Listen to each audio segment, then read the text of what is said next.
Ano ba? Di ba sabi ko sa'yo, huwag mo ko ipapahiya? Kainis! Umalis ka nga dito, huwag kita makita. Sorry anak. Tara na nga, labas na nga lang tayo. May panira dito eh. Tara. Anak, sandali. Anak, Scarlett, graduation mo pala bukas? O tapos? Si nanay ba yung aakit sa stage? Ay hindi! Si tita na lang isasama ko. Papahiya mo lang ako eh. Buti pa si tita, kompleto yung mata. O sige, proud ako sa'yo anak ha. Kainis, bakit kasi isa lang yung mata mo? Balang araw anak, malalaman mo rin kung bakit. Diyan ka na nga, marami pa akong gagawin. Ano bang ginagawa natin sa hospital, tita? Sumama ka na lang, Scarlett. May kailangan ka malaman. Scarlett? Ikaw yung anak ni Susan, right? Oo, Doc. Ako nga si Scarlett.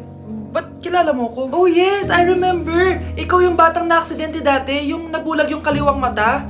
Buti na lang dinonate ng nanay mo yung kaliwang mata niya para sa'yo. Kaya pala isa lang yung mata ni nanay. Alam mo, sobrang mahal ka ng nanay mo. Huwag mo siyang papabayaan, ha?